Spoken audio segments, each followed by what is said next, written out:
If you think I'm standing out here just to be on camera, hell no. And the sad part is, and I keep saying it, this is not the only guy. There's a guy around the corner today.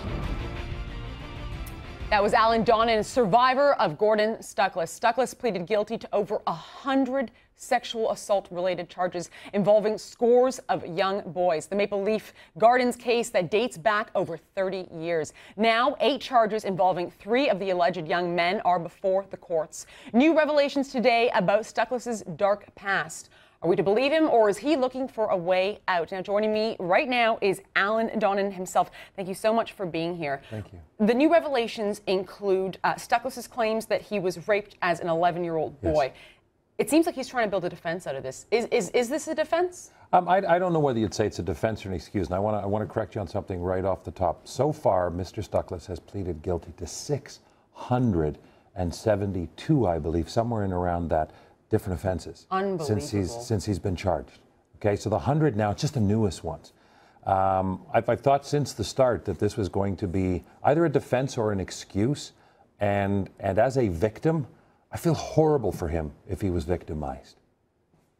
But he made choices, and he made some horrible choices that affected the lives of hundreds of kids for the rest of their life.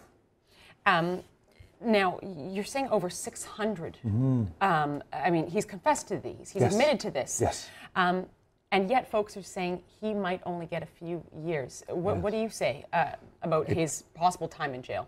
It's horrendous that the legal system in our country allows for something like this to happen, and then allows what happened today, which was noise in the courtroom that established, that solved, that fixed nothing.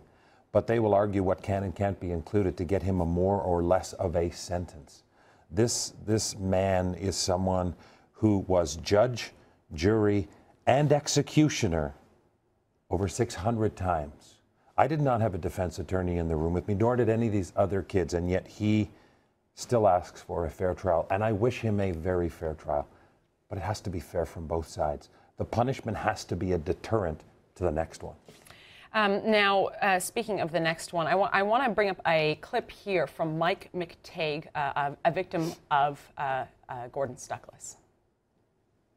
I'm looking now to go after the NHL Association. Well, he claims that he's been abused, but it had no effect on him. He put a mask on. How does he sleep? I can't sleep at night. I still don't sleep. I take pills. You know, I've tried to commit suicide 3 times. How does he sleep? Mr. McTague admits to attempts to try to take his own life. Another one of Stuckless's victims actually was successful in taking his own life.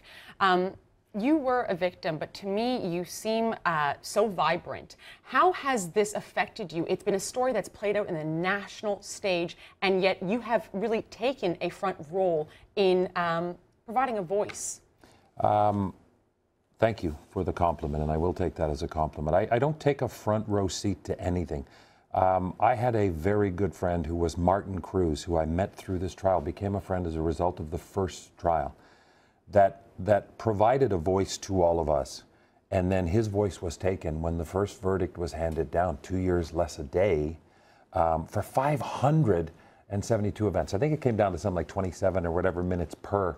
And so what I wanted people to know is that when they see me, when they see Steve, when they see the 50-year-old guys, it becomes hard for people to compute and put on the mask and say, imagine me when I was 14 years old.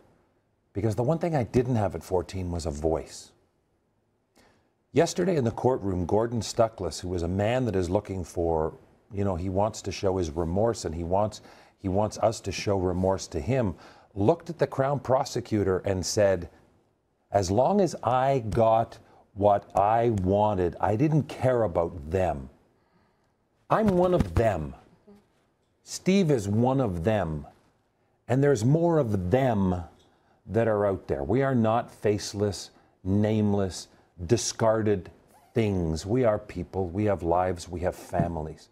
And my voice is to say, don't fix it for me. But don't ever let it happen again. Do something so that this does not continue to happen with the regularity that it seems to happen in Canada, because the laws in the United States are way stricter on first-time offenders and on multiple-time offenders like Mr. Stuckless. So how, in your opinion, can the Canadian legal system reflect your wishes in protecting them? Two things. One, open your eyes. Open your eyes. This is not something that is hidden anymore. You can list off the names, the Graham James, the Gordon Stucklisses, the other monsters, quote unquote, of Maple Leaf Gardens. They get taglines. Open your eyes to what's happening. The Prime Minister has used this case as his pulpit to say things have to change. Well, Mr. Prime Minister, I'm here today to say when, not if.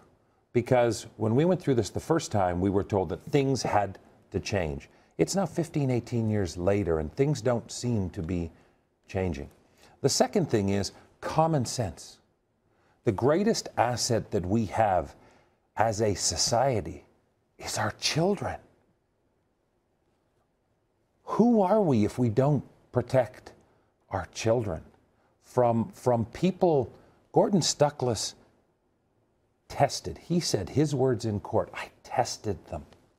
He did things to children to make sure that he could take control of them. 7 to 14-year-old kids that are not supposed to be skilled in what he did, and he did it mercilessly. I hope that our court system and legislation can show more mercy so that we don't just have to adapt to these situations, but also be able to prevent them. Alan, thank you so much for your time today. Thank you so much.